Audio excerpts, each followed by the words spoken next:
All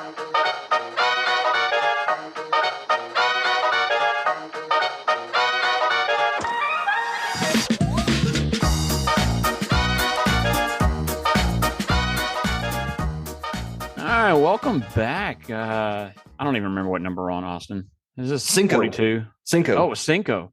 Well, Cinco de Mayo was like earlier this month, man. Right. We've missed this. We're way off here. So we're on number 5. And welcome to the We Rock podcast. Welcome as back. always. Welcome And we're doing the Lord's work or something like it. Because apparently people are listening. So, and actually, it's funny. You and I talked about this after we recorded the last one. If you remember, we joked in the first part of the podcast about this is a great podcast to sleep to, and then I think you discovered the reviews that were on the podcast. Is that right? That's correct. So what's funny is if you're listening on iTunes and you want to go check out our reviews, please leave one. But you'll go and you'll see there's some great reviews on there that talk about this is if you're having a hard time falling asleep, this is a something great to listen to, or if you're bored, you can turn on this podcast. The great part about that is both of those are my children. Now, once I found that out, like great, those reviews need to stay up. If I'm not changing it. No, heck no. If those two, if they're going to say something, I know what's in their heart when they say it. And at least it was a like 5-star review. I mean, at least it was. Going. Well, at first, whenever I saw that it said this is a great podcast to fall asleep to, and you get 5 stars, I was like, I mean, is it that good asleep? What are you dreaming? That's a lot of melatonin. So, well, and then we found out too. I added somebody into the Monument Builders group the other day, and I we've got questions you have to answer to get in there. If you're not in the Monument Builders group, I want to make sure that you're actually a monument builder instead of just being some kind of hobo off the street. And so we have it set up so that you have to answer a few questions before you get in. Somebody, of all the years I've been doing this, because I created that page in 2009. And it's been going on ever since. And what's funny is for the first time ever, somebody accurately answered the questions, and I mean went into depth in the question. So before I added her, I sent her a message and said, "Hey man, I just wanted to let you know that I appreciate it, and I've got actual answers, and I know that you're a legitimate monument person." So they said, "Oh, thank you," and laughed or whatever, and said, "Hey, are you on that We Rock podcast?" And I was like, validation. Mm-hmm. No autographs, please. No autographs, please. I was like, we're real. We're getting out to people. Now, look, she was just on the other side of the Sabine River, so I don't know how far we're really actually transmitting. Here in a little bit, I think we of course we've talked about we're going to call Tanner up, and we've joked that he's anytime that he's downloading, we know he's on VPN. So this week and maybe Croatia. That was our Pakistan listener, our Pakistani listener. Yeah. So, yeah, that's what it is. Look, because we do know that it's not going to be Perry Giles using the VPN because he doesn't know what we're using there. Do we send him it on vinyl? Is that right? we got the Edison phonograph running in the background. That's. So no, but it's been hey, I don't know about you, but the sun's finally come out here, so we're actually getting back out into the cemetery. All over the Brazos Valley, the soil has finally sucked the water down, and so we've got dry soil everywhere that is, except for my backyard. We're trying to decide if we're going to redo the backyard or if I'm going to start raising gators. So it's going to be kind of, I'm thinking if I raise the gators, it's going to be kind of like Tiger King, but with a Louisiana flair. Tony, the new Tiger King, the new Gator King, the new Gator King. So are you going to round it out, and are you going to have 2 husbands, or? We could do it another direction, I guess. I don't know that I can go that far with it, but it is what it is. You're not committed to the role, is what you're saying. But $20 is $20, okay? Hey, that is true. So, how's business? How's business for you? Y'all been busy? Oh yeah, I've been staying pretty busy. Same as you, as far as it's finally starting to dry out here a little bit, but the rain forecast shows that we're supposed to get some more. I mean, the only thing that does is just set it back and increase the frequency of phone calls.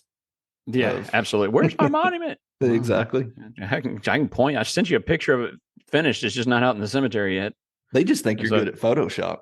no, that's exactly, yeah. My favorite was years ago. I was talking. I think we had a convention in Baton Rouge, and it had been raining for months and months and months. And so we were low turnout at the convention, and Jason Campbell made the comment one day. He said, in all of his Jason Campbellness, he said he had a customer call him up and said, "What do you want me to do? Set it with a P-row?" That's awesome. So, and you kind of figure he probably actually did say something to that effect. So, but 100%. but no. So today we kind of said we're going to talk about technology a bit, and we're going to go into, it's going to be like a 10,000-foot view over a handful of topics for those out there. But we figure we kind of want to cover some different things that are going on in the world, because it's going to change the world for what we know as business in general, not just the monument industry. That's correct. But I think it's important to understand how to use it. I think it's important to understand what can be done with it and how it's going to affect you as a business, because I think some of it can be detrimental more than effective. Mm-hmm. But I think too, if you understand a proper use of it, then I think that can be good. It's just like good bourbon, consume in moderation. Correct. Wait, what are we defining as moderation there? Well, again, what's your tolerance? So no, this is going to be our first show that we're going to bring in a guest, and for those of y'all who may know him but not, we're going to get him on the phone here in just a second. It's Tanner Lewis of Porcelains Unlimited and many other ventures, but Tanner's been a good friend of ours for a long time, and man, he's really kind of top notch when it comes to the technology stuff, and really has kind of pushed the limits over the years. So, oh, definitely so. And I mean, he's been working very hard to bring new things to this industry, which is a very old industry. Yeah, I've always joked about getting monument guys to grab onto technologies, like dragging them into the 20th century, as we're here in the 21st. Well, I just imagine what the conversation was with some of our predecessors, being like, sandblast, no, chisel. Like somebody was like, wait a minute, you can buy rubber in a roll? No. Then what am I going to do with my pot that I heat my rubber block up in? Yeah, no. I spent $8 on that. It's $8. Make a stew, okay? Heat it back up, get the rubber out, and goes the broth. You're good. So let's give them a shout. Make sure you're not dialing that 800 number that you did earlier. It's that would be embarrassing. We can't have that again. I tried it earlier, and it's talking about hot singles in my area, and I mean, either it's another number of his or I dialed wrong. Don't know. Well, I think if you misdial his number, it takes you to some tarot card reading. But you would think they would understand if it's tarot card reading that it's a wrong number. They would know ahead of time. Right. You get a text. we're gonna get feedback on this. Like, no, it's real. Like, okay. Well, I mean, so it's not. Well, it's when you talk in broad generalities that much, I'm sure you can, get it right. It's kind of like what we've said about Alex Jones is, if you throw enough darts at the dartboard, eventually you're going to hit it at some point. So definitely. We'll give him a shout, see what we can do. Let's do it.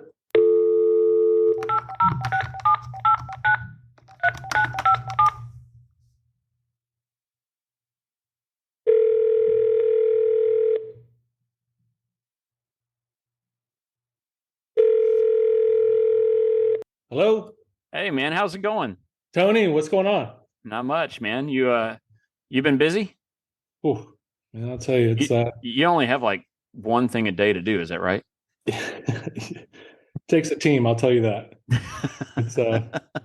It's about the journey. Wait, did you say it takes a village? Is that what you said? a team. not I'd like not to a be the village. In his case, a team of villages. a team of villagers. Man, So it's just actually very thankful and very grateful business is maintaining right now. Awesome. That's well, obviously you know that we're calling you. We're on the podcast here, and we're going to talk. I want you to introduce yourself, but before we get into that, I want to go ahead and make sure everybody knows. Well, Tanner is a owner of Porcelains Unlimited and Lewis Transcontinental, and several other ventures. This is not a paid podcast, at least not yet. He hasn't pulled out a checkbook yet that I've seen. I have not gotten a cash kickback or anything to that effect. So we're going to talk about some technology stuff, but we call you because screwed. You tend to know technology pretty well and seem to stay on the forefront of it. Now, the whole topic of this conversation can change if the checkbook does come out, but we will let people know ahead of time. So first part of technology, advertising, little banner ad. Check.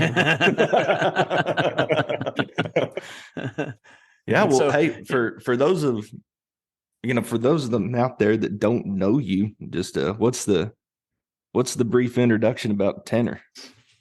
Sure. Well, hey, thank you, Austin. I'll give you some background. I grew up in some different environments, oil and gas for a while, a lot in the shipping industry.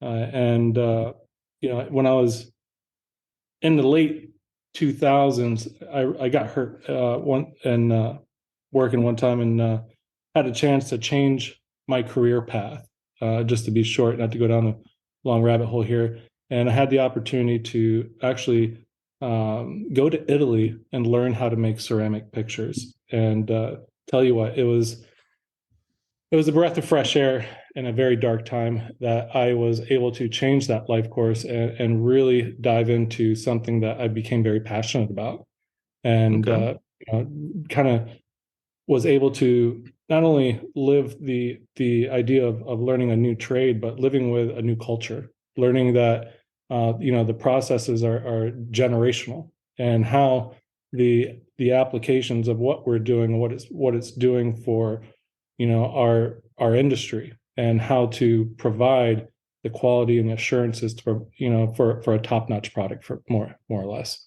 And that literally, I started out wearing a seersucker suit, a cotton salesman, and selling it out of the trunk of my car. Like, that is no joke. And wow. I actually met somebody in a cemetery in Florida, and I had literally 4 pieces in my back seat I brought out to show him. And they were looking at some of the ideas that I was doing with the custom shapes, early first ones to do custom shapes and ceramics, along with the other pictures. And landed my first customer out of the trunk of my car. And, had a single studio apartment, no bigger than 500 square feet, working and living out of, and trying to really open up a new career path with my girlfriend, which now is my wife at the time. And I'll tell you what, it's been a blessing. I've been able to grow this a great ceramic business into something wonderful. That has built a foundation and provided additional jobs and also additional resources and technologies to an industry that I feel needed it. Even basically applying, as we're talking about technology, to the back of a ceramic picture, a simple magnet that produces a online memorial, I remember in 2013 or what was it, 14 in Baltimore, I had I was working with a group. I wanted to provide and I got the idea from Star Wars, no joke, about the hologram. I mean, who would have thought? And, I came out looking I brought Colonel Sanders with me. He was dressed up as Colonel Sanders, and it was near a time of, I believe is, where I had the holographic image linked to a near field communication piece for an online memorial to pop up. And it kind of, went sideways. People thought I was trying to create ghost tours and cemeteries at the time, and that kind of didn't go the way I was thinking it would. But it sounds to me like the marketing was just a little off then. It was a little bit off. No. That you were marketing to the wrong crowd. Maybe you should have been marketing it to the ghost tours and the cemeteries. right? But just to just go, I was trying new things, right? And just trying to see, throwing spaghetti against the wall and see what stuck. The ceramic pictures, I found something that we were starting with a lot of the basic shapes and moving, in the first one to move into the custom shapes and pushing the boundaries of how big we could actually go, and finding that, from a monumental piece that can stretch up to 96 inches for these large panels, has been, a great feat for doing something different just on one side of the industry. But, adding the technology to these to make them interactive, now that changed the game. That's where people want, I felt, to hear their stories. We have the other companies that, like ancestry.com, people are applying online. They want to learn their history. They want to see all the different, roads that have the availability now that they never had before. Yeah, and I think that's been a huge. I mean, I know that like when it comes to these tags, whether it's QR codes, and now we use the NFC, and that's right. And there's all kinds of different connectivity ways out there.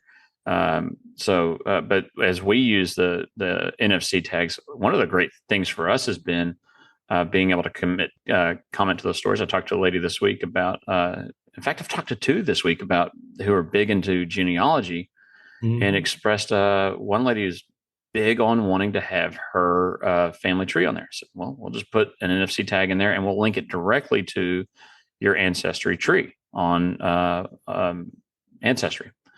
And so she was just floored about it. She didn't realize that was possible. I said, yeah, we can do just about whatever you want when we start to get digital. But of course, it's not overly public knowledge. I guess it is or whatever. But you and I have been working on a project as it is we posted a picture of the Reveille statue not that long ago here at Texas A&M University. You made the panels for us that were oversized, and I don't even remember what size they are, but they're big. If you could see me, they're this big.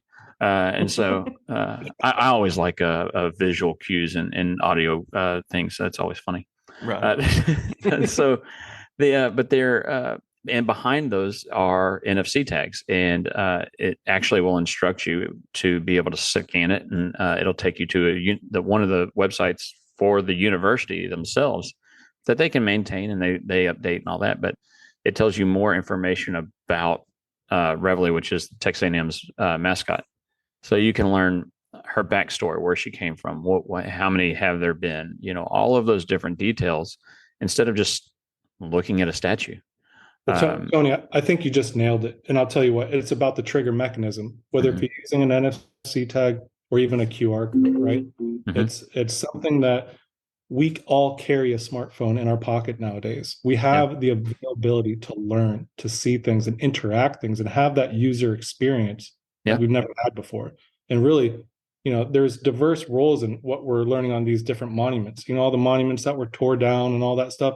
Yeah. We could learn both sides. Well, and you and I talked we were working on a project in 2019, and this one never went through, but you and I it was kind of about the point in time when augmented reality started becoming a big deal, right? When you had the Pokemon Go come out. Remember, that was a big ordeal, and people were using it all left and right and that kind of stuff. And we talked about being able to utilize that in a memorial, but not in like more of a civic setting, right? If you're talking about, I don't know, on I think one of the good ones would be something like at one point they were talking about tearing down the Astrodome in Houston and turning that into a Hall of Fame kind of deal, where they would talk about the different people who played there. I don't know if you for people who don't know the Astrodome, it's it was built for the Astros to play in Houston, and it was the eighth wonder of the world for a long time, or it was considered, because it was one of the first domed stadiums.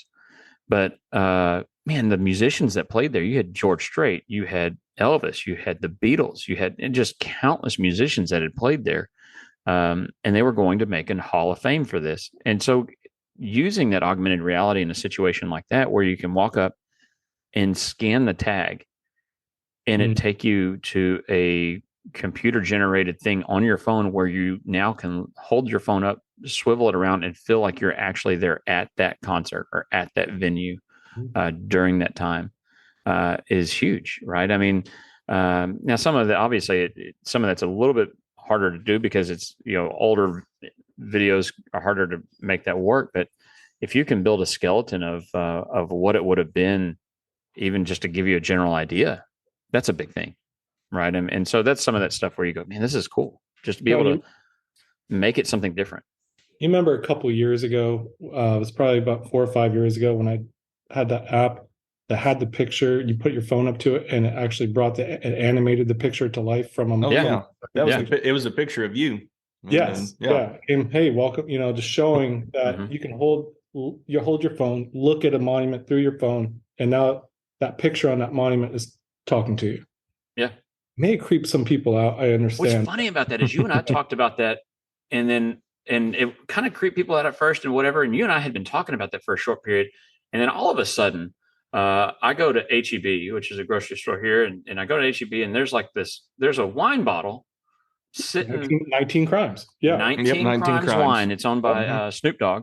And if you got to download their app, but if you use their app or whatever, you can hold the phone up to the front of the bottle. It recognizes the image on the bottle, and that image will come to life. And it's always like some kind of a criminal or whatever like that, and it'll tell you their story, their backstory of whatever the situation is.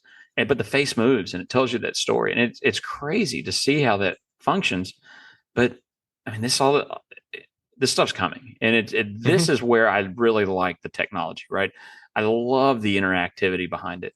There are other areas that we'll talk about in a second where I kind of go, man, I have issues with it, and I don't think this is going to work real well or whatever. And I may be the naysayer, and I come back and have egg on my face, and that's fine. But and where it comes out and it impresses, that's where I really like it. I think being able to go out to, I can't imagine being able to use this stuff in a situation where we as memorialists are able to go into some place like, I don't know, like if we were to take it to DC and put a tag in right there at the Lincoln Memorial on the steps where Martin Luther King Jr. gave his speech.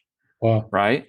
And being able to scan it with your phone right there at the steps and hold your phone up and feel what it would have been like to be there.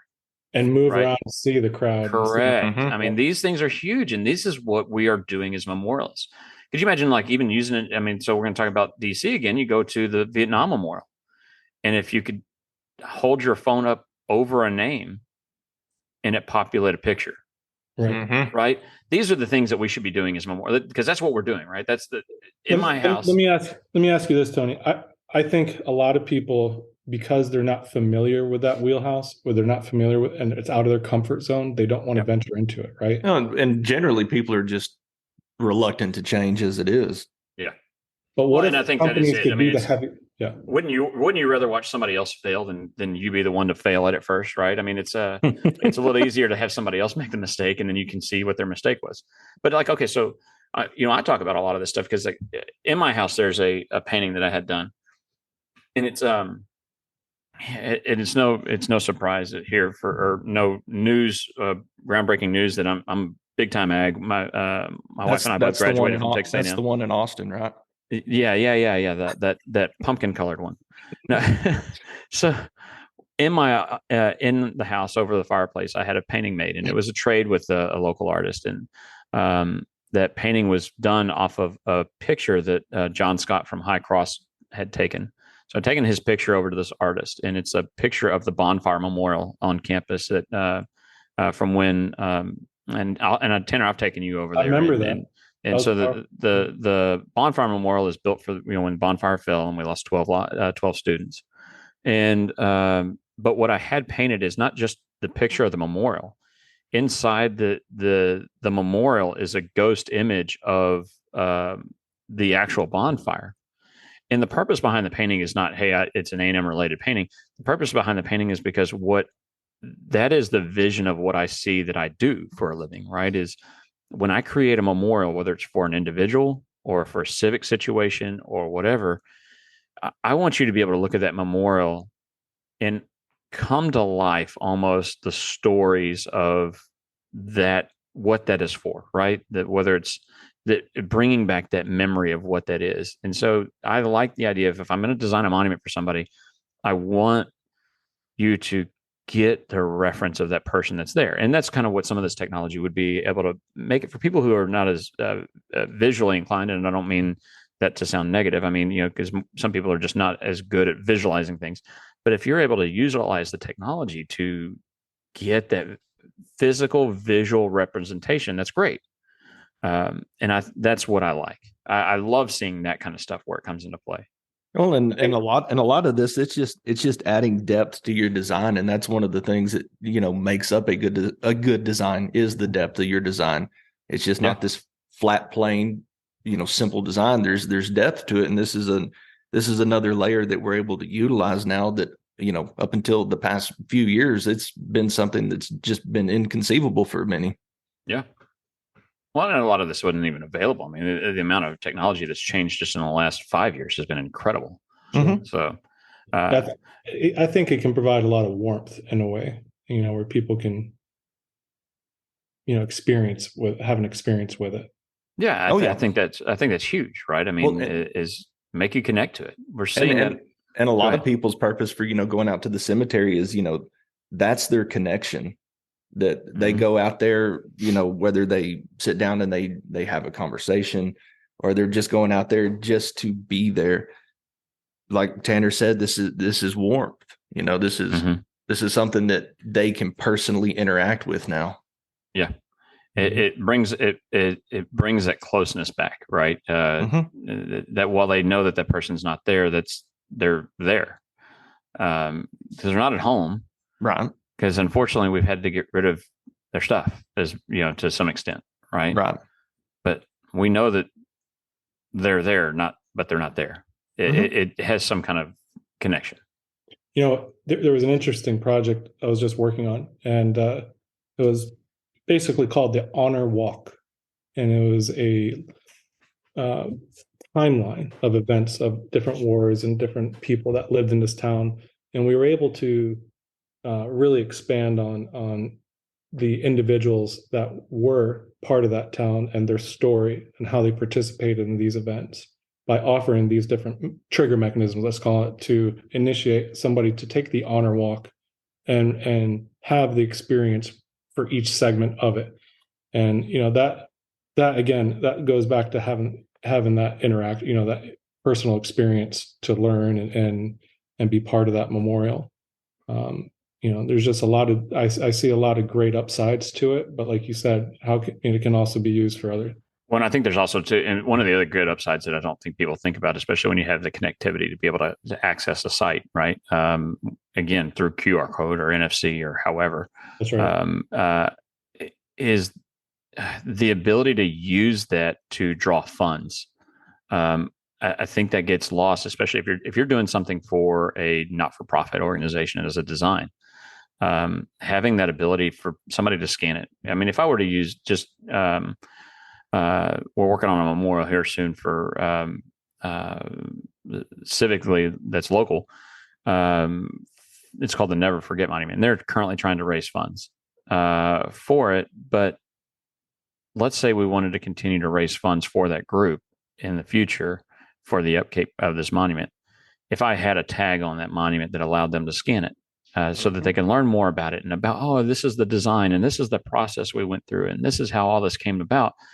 But then not only does it go through that, it ends up going, you scroll down and at the bottom, it says, if you want to help provide support for such and such organization, click here. And now I've got a great avenue for that group to have immediate connectivity while somebody's into it. And be able to donate. It just, hey, here's your pay with Apple Pay, pay with, whatever you want to do, Venmo or however, to send us $5, send us $10, however they wanted to do it, that allows them to connect quickly and get some kind of revenue for something that's sitting stationary. We've had some charitable links on the bottom, just like as you're speaking about, donate. So, yeah. And that's a huge thing. And I don't. Obviously, these are things that don't necessarily work in for a individual memorial for an individual. I mean, even if you put a GoFundMe page on there, I just don't think it continues to work a long time. Right. But it does work in a situation where we're talking about for a regular civic monument. But you're able to get money and all that kind of stuff to continue to move forward. But I mean, there's things that, we talk a lot about the stuff that we like, right? The things that are good about technology. But I mean, what do you think on the AI stuff that's coming up? Because there's been a lot of stuff that's kind of come up with that, and there's things I like and there's things I don't. I've heard some pretty good stuff that would work well for us. Man, I'm the skeptic when it comes to AI. There's been some people talking on the Money Builders group about, oh, have it write your emails to your customers, and I'm going, oof. Mm-mm. Oof. Because, and yes, it can write an email, but it loses that personality rather quickly, right? I mean, it's no longer, well, you remember that time you were in here and we were talking about, how your mom had done this. Well, this is why I did this, or to that extent, your mother in here, requested this, and well, I know she's passed now. This is the discussion we had. It's just cold. I think it's going to write something very uniform and cold, and you've got to be able to go through and edit that. Right. And you also run the risk of, being disgenuine or found out as disgenuine. Oh, yeah. That if your correspondence with families, through digital means makes you look like a Harvard PhD, but then whenever they meet you in person and then all of a sudden it's not there.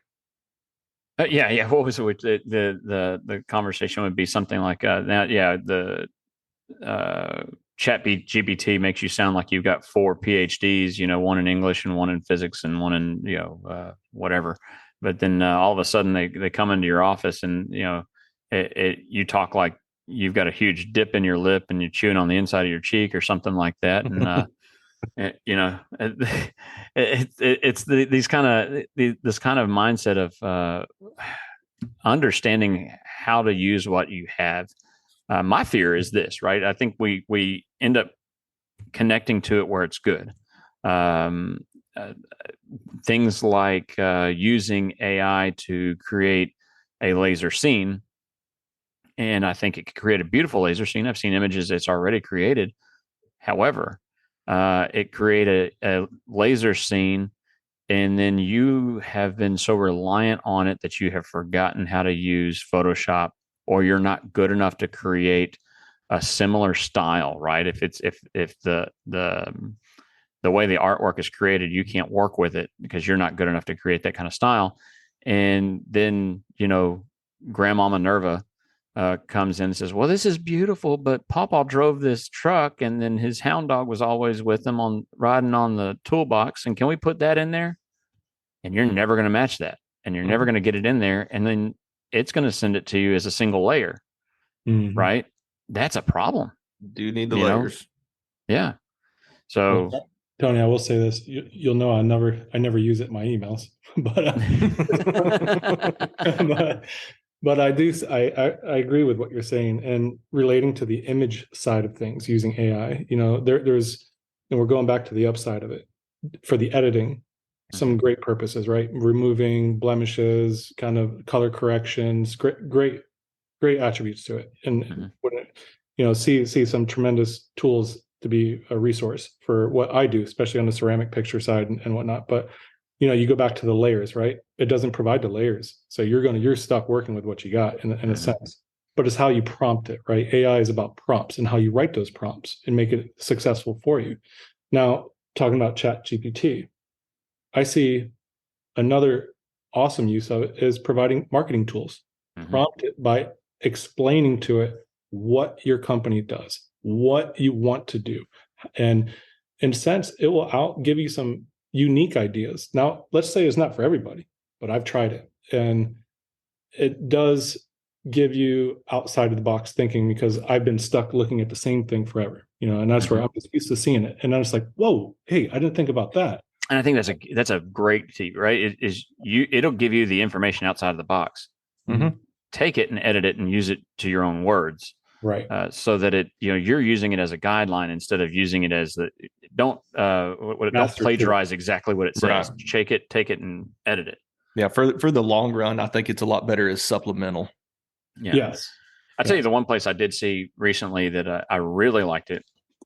I follow a guy on Instagram whose name is Nicholas Crown. I don't know if you've heard of him, but he does a lot of these. He's done a lot of goofy videos where he talks about like the difference between being rich and really rich or whatever. But he's a business focused guy, He talks about how you function as a business, business owner, and a lot of this stems from he started a business many years ago or a few years ago, and then tanked it because he was riding too high on money instead of focusing on business, and then has started another one or whatever. Anyways, long story short, he was talking on his podcast about Chat GPT and AI. And he kind of said some of the same things, but one of the things he said that I really liked that made it interesting was he said he uses it to write legal contracts. And I don't mean like, hey, this is the signing a lease kind of contract. His was literally the contract that he uses for permission to use somebody's name and likeness and that kind of stuff on his podcast. So it's just a really simple agreement, and he had ChatGPT write up the agreement, and that's a great scenario for it. Sure. Because it's going to use language that you're not going to think of because you don't have a law degree, and I think those are some of the areas in which you go, hey, this is a great avenue for this. Maybe showing how to write the information on the bottom of your contracts or whatever. Hey, make sure you read over all these details and blah blah blah. So that's a great scenario. But I think relying on it is solely is going to be a nightmare, and I think it can be the death of you. Goes back to what Austin said, supplemental, right? You use Correct. It for what makes it worthwhile. Well, right. and one question, and I want to see what both of y'all think on this, is say you're using some form of AI for whether it be you're writing a story, a book, whatever, or even down to the pictures. Who owns that? Yeah, getting into the copyright portion of that's a nightmare. I would think. So I mean, heck, we can be as complicated as what is the written text, but man, we've already talked about the laser aspect of it, or adjusting a picture. I'm sure we can bring on some great speakers on copyright. Oh yeah, no, we're cooking. We're cooking on something right now. Yeah. There might be a topic coming up on copyright at some point in time here in the near future. So stay tuned. Tune into your local channels and right. Spotify and Apple. We need to make sure we're saying everything correctly. I'm gonna call Dana White. Advertising. But no, I think that's a big one, right? Is when you have it create the artwork, who owns that artwork? Right. Mm-hmm. Do you have a license for it? Do you have permission to use it? Because I believe, like, if it's ChatGPT, Google owns it. Is that correct? AI Labs. Yes. So yeah, I mean, you've got to be careful on what you're using and what's going on, because it may not be yours or your right to use it. Now, the companies like DALL-E, which is a sub of that company, you can use those companies because it says those are open for public use. Yeah. So open share or whatever they call it. Yeah. Open source use. Yeah. Yeah, those are the same things we use whenever we're looking for intro songs to the podcast, because I ain't paying for nothing. Right. I mean, but what's interesting is a lot of these. Let's even call them, the next generation of thinking. Right. These are going to be the artist. A lot, and it's going to be a lot into the digital world. A lot of the younger folks, they have this connection. They grew up with Minecraft. They grew up with these type of things where they're going to want to paint that picture of some association, right? And that will provide, in an essence, a certain output of what they're looking for, but it's not for everyone, No. And that's where, there could be some useful cases. And I think going back to writing templates, using it for some pictures, using it for, different marketing techniques. Well, and exactly. And for me, where I run into a lot of these things when I make decisions on what we're going to use and how we're going to use it technology wise is, how's this stuff going to look in 25 years or 30 years or whatever, right? Because literally the business that we're talking about, the whole thing that this is all about, and is the monument industry. And when you create something, the intention is that is out there forever. Well, I don't just design a monument to sell it. I want it to look good forever. So I don't want it to look good the day I put it out there. I try to create things, and it's not all the time, but I try to create everything so that it doesn't look dated in 25, 30 years. Right. I want it to still look good and be relevant as much as I can. And sometimes with some of this stuff, you can't. Now, it's funny because I say that there was one a few years ago who came in and asked us this is before the advent of NFC in the use of phones and stuff like that. And a gentleman came in and said, "Hey, my dad played in a Tejano band, and I want to be able to go out to the cemetery and play his music." Nice. And so, man, I went into just deep thought. How am I going to do this? So I was like, okay, well, I'm going to put a bench at the foot of the grave, and then it's going to be a cremation bench. But what I'll do is I'll put solar panels on it that I'll charge through a Tinder, a deep cycle marine battery, and then I'll have a way to plug your phone into some kind of a audio jack, right, so that you can power a radio or something. And so that was the way I was going about it.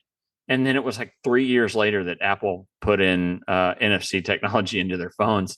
And so you're able to do that. And look, like I say Apple, and of course, in the back of my mind, I know Ian Turpin's going to go, yeah, but Android came out with it first. So, you're going to. But it wasn't universal. It wasn't universally accepted until Apple. Correct. Yes. Until Apple Steve Jobs did it. Yeah. Apple doesn't roll it out until it's perfect. Correct. So when that came out, and then of course, Tanner, you and I had started talking about the NFC tags a long time ago. And I remember sitting at that convention, we were sitting there drawing these details out and whatnot. But when that came available, and we go, wait a minute, we can actually load his music up onto a website and just put it on an NFC tag. I don't have to build it. I mean, that would have been a $20,000 bench by the time I was done with it. And now I can do it with a $50 tag. Yep. And so it's this amazing advent to be able to do this and upload his songs to a website. And now they can not only do that, but they can hear him talk, and they can hear him sing and those kind of things. And it won't get lost. Right. And I don't have to annoy everybody else in the cemetery because we're thumping. Right. I think there's a lot of, to be said with that, because not only are you getting that, experience with a video and music and sound, but also what we're doing is, when we created the Eternal Timekeeper, you're also providing a location service. Because for me, I spent a long time one day looking for my grandmother's cemetery in a very large Palm Beach cemetery. And I remember where it was, and I'm like, I could not find it. And it was making me very upset that I was doing big circles for a very long period of time. And this thing gets you narrow, you can actually have these type of devices using something, whatever trigger mechanism, having a location service so people can type in a name and walk themselves right to a location now, which I think is very essential. So let me ask you this on this, right? As we've got these tags out there, one of the things that we look in a lot too around here is how do we better market our business, and how do we get more attention? Some of the new stuff out there is geofencing, right? That's kind of been a big thing over the last 2, 3, 4 years. And you look at it and you go, well, how can you do that? Is there a possibility to make if these tags are scanned, to help them use that as geofencing and use that as a geotag to say, hey, look, now you're going to start seeing my advertisement and whatnot. And I know that might be a bit shady, but and I don't necessarily mean to go down a shady path of it. I mean to think of it as, how can I better utilize this? Because if I'm utilizing it in a public setting, can I make that tag function through my site to another site that automatically adds that kind of tag in there to kind of draw attention and eyes to me? Whatever happened to the tags, Tony? Remember there were some monument builders that were using tags for their own builds, like the little the little metal ones, aluminum ones. Yeah, I forget exactly who that was, but so we get ours through. I bought mine through Bicknell. Okay, so the general public can't see this, but Tanner and I are on camera. You're talking about these tags like this that go on the bottom. They're aluminum tags. Mine's an L shape. Exactly. So we buy ours through a company called Adrian, and maybe they'll send me my next set free for selling. But that's the point of reference right there is what I'm getting at. You have an idea, you have a trigger mechanism that can be tied to it. So I don't think we're not trying to pull the gaudy marketing campaign. Correct. What I'm trying to say is you can tie other things into it, and just using another source. And that's what I'm trying to get at right now. Yeah, and I think those are always the things I'm always functioning through, is how can I better utilize whatever's here to fit what we need to do. And I mean, some of this technology stuff that we talk about, yeah, right now the big stuff is AI. The big stuff is because that's what everybody's hearing about, right? Mm-hmm. And of course, to the point where who is it? The so-called godfather of AI has said this is going to be bad. So use it at your own risk, kind of thing. So, hey, but do not worry. We have a official czar of AI now. Scary. Just about almost any time I see a word that starts with CZ, I get a little anxious and worried. But she's weighing all the pros and cons. She got a Venn diagram out right now. She loves it. It's gonna be good. Hello, comrade. I just love Venn diagrams. Do you like electric school buses? More of the short. Oh, sorry. I won't go. There's points where some of this technology works. I think that, and again, we've gone into that and almost ad nauseum with some of that. But man, AI is the one that scares me. I think that if there's ways to use it, but we have to be careful. I think that there's one of the things that I have really kind of talked about a lot, especially in my shop and my guys. We have become what we have because I went back originally and kind of started learning the old school methods. That was my original intent in going to stuff like School of Hard Rocks and stuff like that, is because I wanted to learn how things were done before. I want to know how to use a hammer and chisel. I want to know how to break the rock. I want to know what happens when the rock breaks. Is it, what are you listening for? What is it doing? That kind of stuff. That is stuff that is not going to be done with AI. That's why I tend to kind of go towards, I don't, at least at current state and at the current time until something changes, I do not believe that AI will be able to properly design a monument, at least a custom one. You draw a SERP top or whatever. That's not, that's one thing. But if it's having to personalization, correct, if it's trying to break something into a different shape, it's not going to fully understand how that rock's going to break, or if it does, it's not going to teach you how to mitigate it when it breaks in a different manner. But if they can predict fissure rate on a stone, knowing densities and stuff, different story. Sure. I mean, if it starts to understand that, but it's not going to understand that this part of the quarry may be different than that part of the quarry. Or the other thing is if I order Georgia Gray, now I know where my Georgia Gray comes from, but there's a bunch of different quarries. China Gray is a better example. If I order China Gray, I have no idea how many different quarries there are for China Gray. I know that there's, I think, 10 quarries for India Red, but I don't know which one they come from. Right. And so each one of those is going to have different principles. Even EGA will tell you that what's the stat on the strip of stone that's in the ground over there? It's something like it's 2 miles wide, 1 mile deep, and 25 miles long. Something to that effect, right? I have a hard time believing that all those properties are the same across that entire stretch of stone in the ground. Well, you can ask those current quarry owners right now. Well, right. I mean, they're running into problems now. And so the other issue is that density changes the deeper you go down, because that's simple physics, right? I mean, when it was forming in the ground, the deeper it is, it was under a much more increased pressure, right? I mean, that makes logical sense. So molten sense. Correct. So you're gonna have different properties. Now we're splitting hairs a little bit, but in the eyes of when you're trying to cut that stuff, how's it going to break and whatnot? That plays into it to an extent. So Tony, to touch on that, I think in the future, quarries and the manufacturers are going to look more into streamlining the more efficient means of doing it with AI? Yes. I think the labor market and the labor force on understanding the craft and certain things is, slowly is not going to be replaceable at some point, just because people are not jumping into those positions anymore. Correct. So do I think that some companies can benefit from it if they were to lean in how to modernize their production? Might be worth looking. I think that's a big one, right?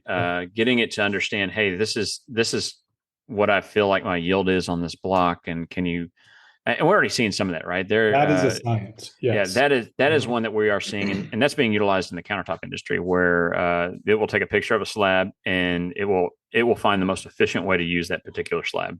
Mm-hmm. I think we're going to see, and to some extent, I'm betting some companies are already using that now.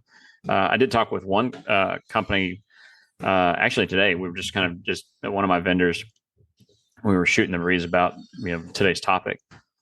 One of the things that they specifically said was they were using an automated system in bronze to set letters, and they had to scrap it.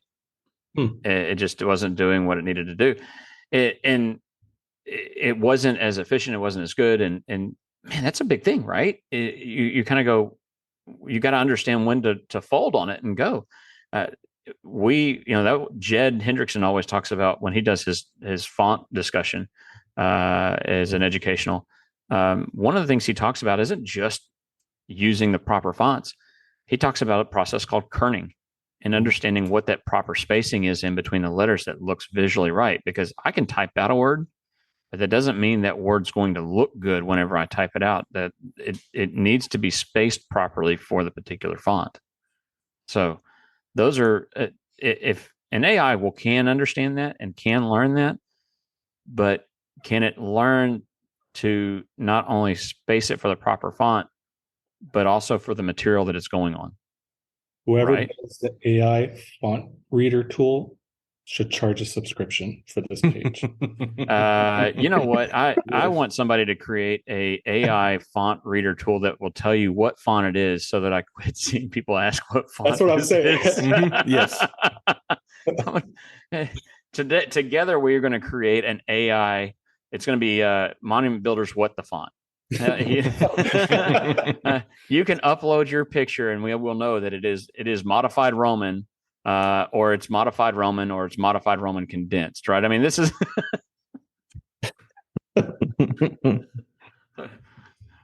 What software are you using? Because it's not on that one. That's the end all be all. Mm-hmm. I think going back to Jet, a lot of that goes back to the personalization that you won't get with the AI. Correct. That's right. And the AI is never going to have the emotion that we can have to it. It's never going to have that bond and understanding. It's never going to understand the principles of whenever that family comes into your office and lost a child, and be able to talk to them and understand. We've got a monument in the office right now where I talked to that family and they lost their child, and the things that we talked about are where they were from, what they had designed in the nursery, and all of that kind of stuff. What was important to them. When I talked to a family about what they love to do together, if it's for a couple, what did y'all do together? Oh, we traveled. Where did you travel? It's being able to pull out some of that information that we talked about. Well, we traveled all over the place. Okay, well, what was your favorite place to travel? Like with Tanner, if it's you and I talking, I know you love to fish and you love your boats and stuff like that. And you and I have had a conversation about bikes over the years, right? And so it's one thing you know this as a bike guy, and most people talk bikes, they talk Harleys, right? Especially here. But it takes kind of having that conversation when you go, oh, well, you like bikes? What do you like? Well, I like sport bikes. Okay, well, what kind of sport bikes? Oh, Ducati's my thing. Oh man, those are awesome bikes. Yeah, but you're always paying for that red color. It's things when you start getting intimate in those details about discussion topics that really drive it in. And AI is not going to do that. Right. AI is not going to drive deeper into the conversation to figure out what it is. Now I go, hey, AI, create a monument that has influence of the Dallas Cowboys. Well, it's going to have a crack in the middle of it, and it's never going to perform. But it's not going to go, well, what does that mean? I mean, it's going to have a Dallas Cowboys star on it, or are we going to create a monument that's about an era, or just has a star on it? I mean, those kind of things are important. Mm-hmm. Well, it goes back to what? Go ahead, Austin. And like Tanner said earlier, use it as a tool just to give you some out of the box ideas. Yeah. I think it's understanding the amount of use that you can get out of it. That's important. Don't put the cart before the horse and get ahead of yourself. But understand that you've got to figure out when it's good, when it's not, when it has its issues. So I would say tread softly, but don't always trust that you're continuing to hone your skills. That's my biggest takeaway from all of this. But don't be afraid to try something. Exactly. Correct. But the thing that I'm looking forward to the most. Oh, there's the train. Yeah, sorry, it's 5 o'clock somewhere. Right. No. The thing I'm looking forward to the most, it probably can happen within the next, few years or so. One of our conferences is we can have the same match set up. We had the software shootout, and chess tournaments have done this before. Man versus machine, Tony versus AI. No, that's not what we want. Nobody's showing up to that. I think that's a one thing that we need to pay attention to is how do we get from understanding what the proper amount of use is on it. When do we say, all right, we're done? When do we say, hey, this is time to pull the plug? And when do we also all go, you know what, I think this is going to do a better job than I'm going to do with this. So understand your limits. Look, I don't design cars for a living, but I'm not going to trust AI to do it for me either. Well, it goes back to the templates, right? About, does everybody have the contracts necessary to do their business? Even with their customers or with their vendors that they're conducting their business with. I mean, I think it does have some tremendous use. No, and I think you're right. I think it can be used very well in order tracking and stuff like that. I think that's going to be where we see it play out and does a really good job. I think transportation. I will say, I've recently have learned a lot on the efficiencies and adding it to the transportation field on giving customers live tracking capabilities of their products. Yeah. And that's a big thing. Is I think one of course you've got some of that stuff. Your new site. What is it? Granite Haulers. GraniteHauling.com. GraniteHauling.com. See, that's how you know this wasn't a commercial because I didn't know what it does. So it's new enough that I didn't remember the exact name. But when you look at it, I kind of said, look, I think something like that would be great for me when it comes to my stuff. I would love to be able to plug in my orders, build a database where I can plug in my orders, tell it that something's done, but it know what cemetery it needs to go to, which orders are done or close to being done, so that I can team up all those orders that go northeast of me. Right. And know that all of those can go together at one trip instead of being 6. Yeah. I mean, you providing that insight previously when I first tried to launch it, Tony, just on my personal stuff, just getting some feedback on it. What I found is everyone's stuck in traditional business method, and there's a lot of things that are between the lines that people don't see, the time, the deliveries, the space being utilized that is creating, whether if it's safety issues for the sheds or manufacturers holding up their space or just, things like that. But what I was trying to do is just utilize a component to consolidate, help other local trucking companies pull from boards and push that, and providing the technology to do it where they can, have an additional resource to use, to not only to provide revenues, but also give customers the idea where they can now track real time their loads, where it's going, follow it through to the end,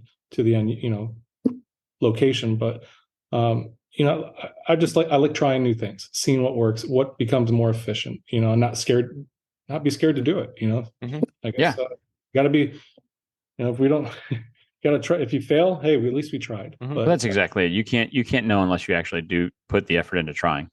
Right. Yeah. And I see the adoption, especially a lot of the AI, is it's the next evolution in, how we figure things out, because for the longest time, and this is, been very well adopted, is if somebody had a question, what does somebody say? Google it. That's right. We've been relying upon a search engine to feed us information. This is just the next evolution of it. Yeah. Don't be afraid to step out of the box. I think that's big. I think the overall arching thing is on this is to get people to understand exactly that. Don't be afraid to step out of the box. But in the trust but verify, right? Trust and 100%. Don't You ever step, of course, Tanner, you'd be familiar with this, and Austin, you too. That moment in time when you're standing on the dock and stepping into that rocking boat, you're a little bit nervous that you don't just jump right into the middle of the boat, but you want to kind of time that thing. I would say the same thing about this, right? Is make sure that you're prepared when you're stepping in to maybe step back off. Or once you're in, make sure you put the plug in. That's a t-shirt that's coming up. We're Seen that happen. That's what that's going to be called, technology. Make sure you leave the plug in. So, no, I think that's super key to all this, and but Tanner, I appreciate that. I appreciate you coming on and talking with us about it. This is I think this is a great topic. I'm sure this will come back up again at some point in time. We'd love to have you back on and even talk about other issues down the road. But I appreciate you coming out and talking with us and having this as we all, as we kind of close out, we kind of talk about stuff coming up. What you have stuff coming up with y'all, or actually, I can't wait to come out to Rockwall. It's been a long time. Well, we'll be in the Woodlands this year, but yeah, it's gonna be a great show. I mean, the Woodlands. I meant that. Yeah. I missed the Rockwall. Yeah. How's that playing? He's so excited about Rockwall. He's still hoping it's coming up. Right. So, no, it's going to be a good show. We really, I've been, as some of y'all have seen, what Abby has been producing for Southern, showing some of the stuff coming up and the convention. Of course, I did the phone call with Jed and talked about what he's going to be talking about the family design course and whatnot, which is huge. I've already talked to a few people that are looking to come out and send their folks. And here's the deal. I think, if you're listening to this and you're trying to decide, well, am I coming out? I don't know if this is going to be good for me or for my staff. If you're the designer or you're talking with your customers, I think the family design course portion of this is going to be huge. But if you're thinking, man, well, then what, it's just for me and my designer. There is a safety talk by Craig Hall, which I've been trying to set up a time and get in touch with him to have the same kind of conversation as I did with Jed. Craig, his background has been in doing OSHA regulation stuff for the refineries. And so he will talk about safety issues in your shop. He's married to Maria Schlitzberger Hall, and she, that's the Schlitzberger shop and Schlitzberger and Daughters in Houston. Wonderful and he's a great guy. He is phenomenal. So I think that's a huge deal for you to bring your folks if they don't know the safety aspect of things. He will talk about what is important, where to get stuff, all of that, all of those details. It's going to be good for your folks. Yeah, his session's the one where you usually find out how bad you are. I love sending him pictures of stuff. I do. Hey man, what do you think of this? No. How close to the edge can I get him before he tips? I think Craig would be happy. We actually passed our OSHA inspection. From the side of it being the inspection on you, that's always good praise. But from the side of the inspection where it's not on you, you kind of go, man, it seems like you just kind of you went too far. You should have kind of halfway done it. Yeah. But no, I think it's going to be a great show. And if you're outside of what we call the South, I think again, I'd like to remind folks that we are a no borders association. So. Actually, Jed Hendrickson, who lives in California, is a member. We've got Troy Caldwell, who's in Indiana, who's a member. We have no borders, but the Southern aspect is the Southern hospitality that we carry with it. And come on out, enjoy, have a good time with us. We'll take good care of you. I've been trying to get at one point in time, my good friend from New York, Joe Casera, was saying he was going to come out. And now that I've put this out on the podcast, I think it's almost a requirement, right? I mean, it's on Joe. Yeah, he's got to come now that I've said something. Here is the overarching issue, and I'm gonna make sure is if I've not made this very clear where I stand on this stuff, you'll know now. The only problem I have right this second is Joe is talking about sending his daughter to that school in Waco.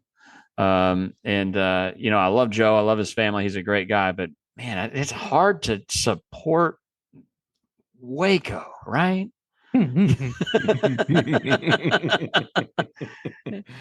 I mean, the Bears. I know somebody's going to go, well, but you know what they did this year? Yeah, they didn't do anything. They haven't won anything in a while, so it's okay.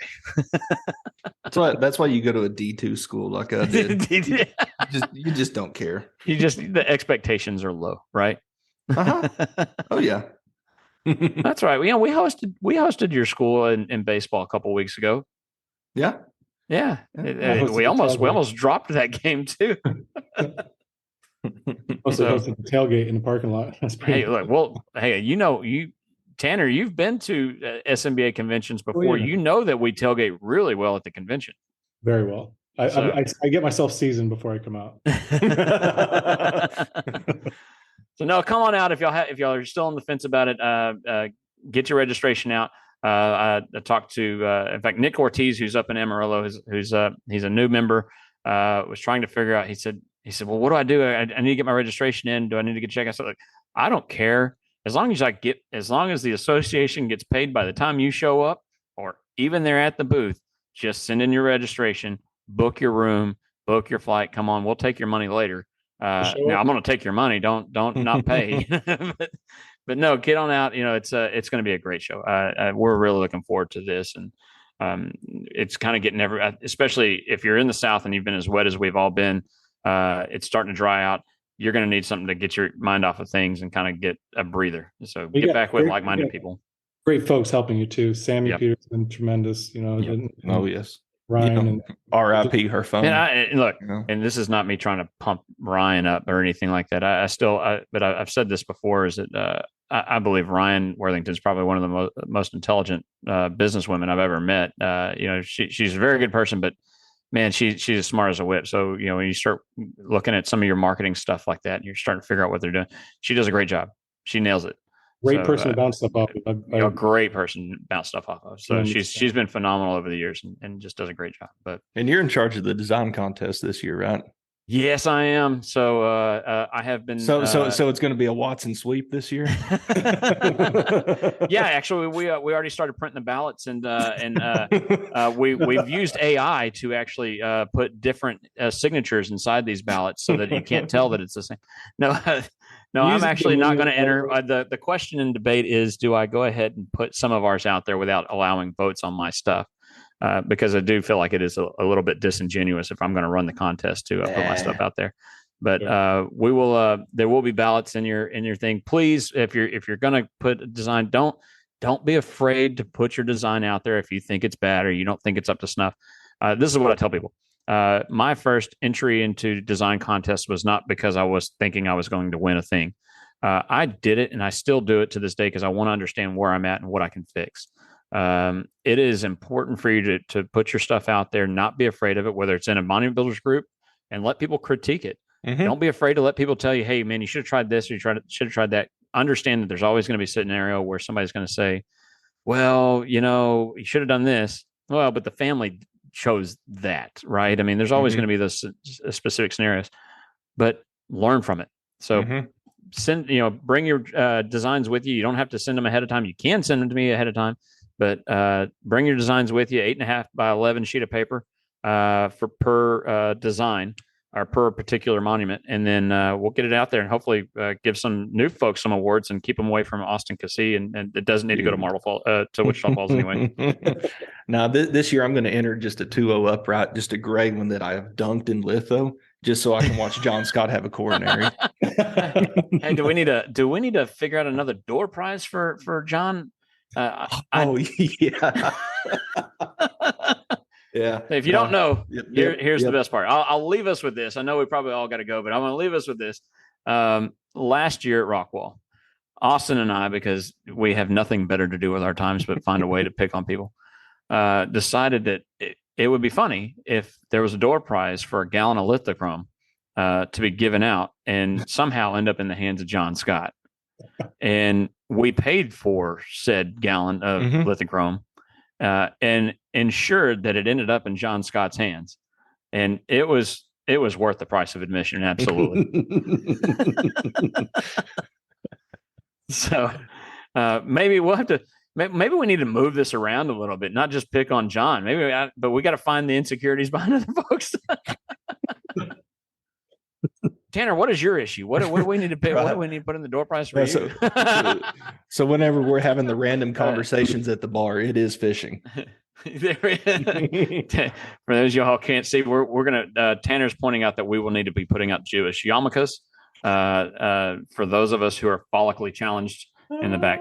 My favorite is whenever somebody says, "Oh, look at you," and point at my spot in the back of my head. And they say, "Oh, look, you're losing hair just like me." And I'm like, no.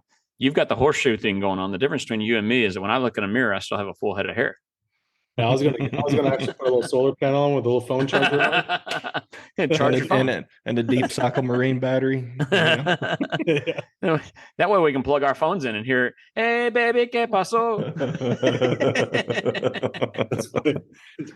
All right, well, guys, hey, I appreciate it. It's been a great show, and thanks, Tanner. Thank you for the opportunity, gentlemen, and great to be with you. No worries. We'll catch y'all on the flip side, and maybe we'll be back in 2 weeks, or maybe we'll get kicked off of the internet. Who knows?